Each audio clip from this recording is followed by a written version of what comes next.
Good morning all of you. Today we will discuss about ozone depletion, ozone layer or ozone shield. Ozone layer or ozone shield, usually it is present in the stratosphere. It is present in the stratosphere. So due to presence of ozone in stratosphere, stratosphere is also known as ozonosphere. Ozonosphere. And this ozonosphere usually it lies at altitude of 23 to 25 kilometers over equator. And the thickness of ozone, usually it is measured in the form of Dobson units or DU. The concentration of ozone in ozonosphere, that is about 300 Dobson units, and the concentration of ozone in troposphere, it is about 50 Dobson units. It is about 50 Dobson units. So in the stratosphere, the ozone is being formed and it is also photo-dissociated. In the presence of light, it becomes dissociated. That's why it dissipates energy of UV radiations. It is ozone and dissipates energy of UV radiations and it becomes molecular oxygen. Because of it, the ozonosphere, it acts as a shield against UV radiations, and the protection from UV radiations, it is directly proportional to concentration of ozone. If concentration of ozone is high, then protection is very high. If the concentration of ozone is very low, then concentration also is very low. And the maximum amount of UV radiations penetrate into Earth over tropics, because in tropical regions the concentration of ozone or ozonosphere is very low, and the amount decreases in polar regions or in poles, because in poles the concentration of ozone or the ozonosphere, the thickness of ozonosphere is very high. Now we will discuss about ozone hole. So what is ozone hole? It is the depletion in the concentration of ozone over a restricted area, as over Antarctica, then it is known as ozone hole. The depletion or the decrease in the concentration of ozone layer over a restricted area, as over Antarctica, that is known as ozone hole. And this ozone hole in Antarctica region, it has been discovered by Forman et al. During 1956 to 70 springtime, the concentration of ozone is 280 to 325 Dobson units, and it was 94 Dobson units during 1994. It means gradually the concentration of ozone decreases. That is nothing but ozone hole. And during the springtime, the ozone hole, it is due to action of sunlight. Action of sunlight over pollutants. The action of sunlight over pollutants, it releases various chemicals, and these chemicals, they destroy the concentration of ozone. It results the thinning of ozone, that is nothing but ozone hole. And the substances which react with ozone and destroy the same, they are known as ozone depleting substances. Ozone depleting substances are mainly chlorofluorocarbons, nitrogen oxides and sulfur oxides. And chlorofluorocarbons, usually they are released by flying of jets and firing of rockets, and remaining ozone depleting substances, usually they are persistent in troposphere and gradually passed into stratosphere. And the main ozone depleting substance is chlorofluorocarbon. And chlorofluorocarbons usually they release active chlorines. Active chlorines. And only one chlorine molecule, it convert 1 lakh ozone into oxygen.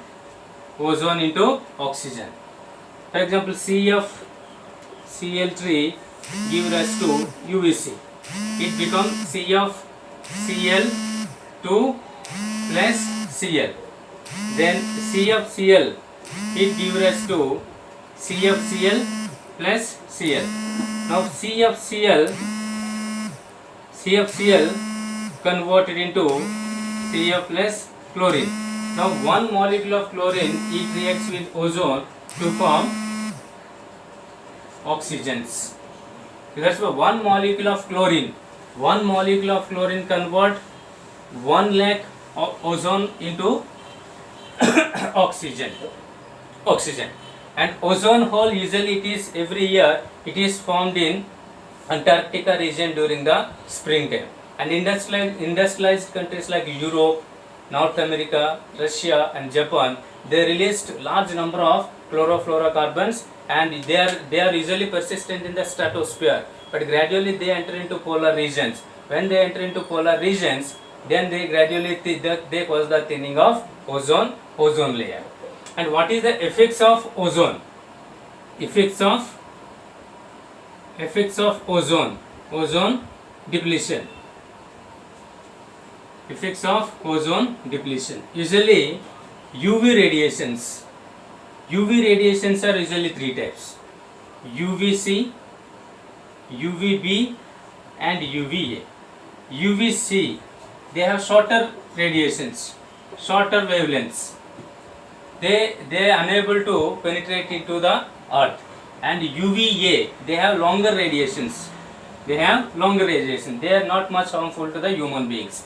And the UVB has intermediate wavelengths, and these intermediate wavelengths they are deeper in penetrate.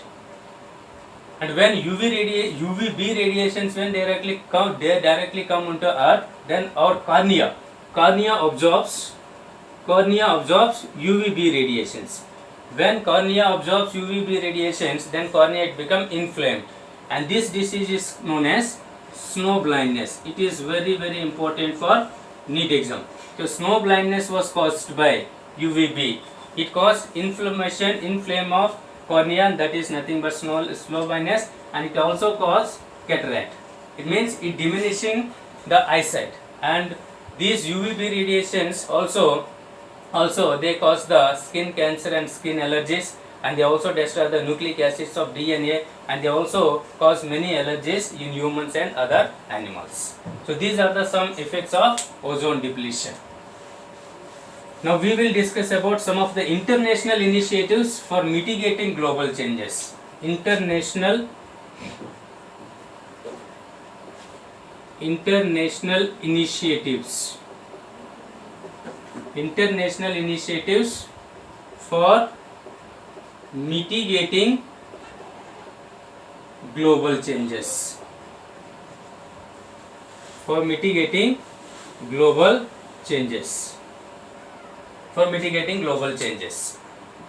So under the aegis of UNEP, United Nations Environment Program, so many efforts have been made to find the solution for ozone depletion and global warming. For that, the first one is Montreal Protocol.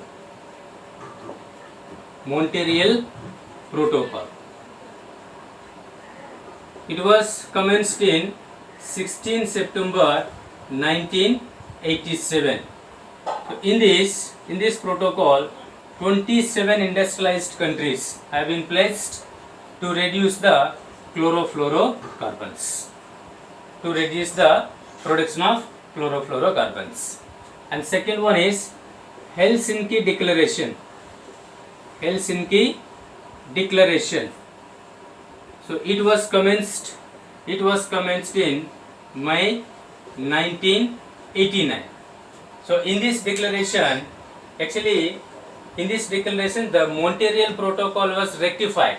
The Montreal Protocol was rectified by 82 nations, and in this declaration they pledged to reduce the totally phasing out of chlorofluorocarbons by 2000. And third one is Earth Summit. Third one is Earth Summit. Already I told you regarding Earth Summit. The first Earth Summit is held on Rio de Janeiro. Rio de Janeiro.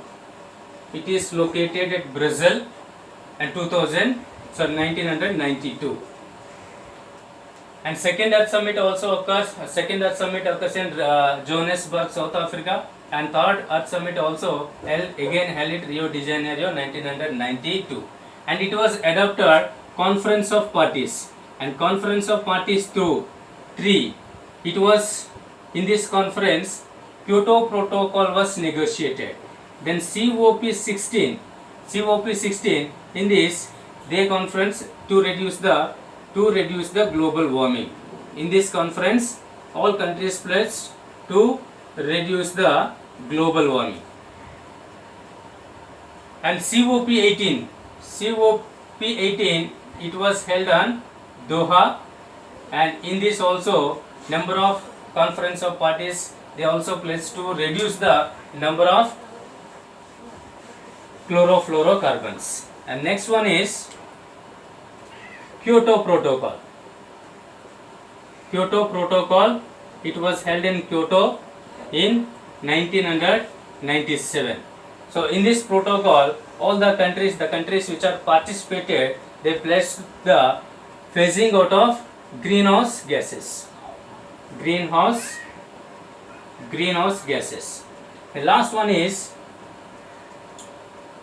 Beijing Protocol. So it was held in Beijing 1999. In this protocol also a large number of countries are participated. They also pledged to phasing out of chlorofluorocarbons by reducing each off. So these are some of the international initiatives for mitigating global changes. So in the next video we will discuss about deforestation, afforestation, reforestation, and some of the people's participation to save the trees or forests.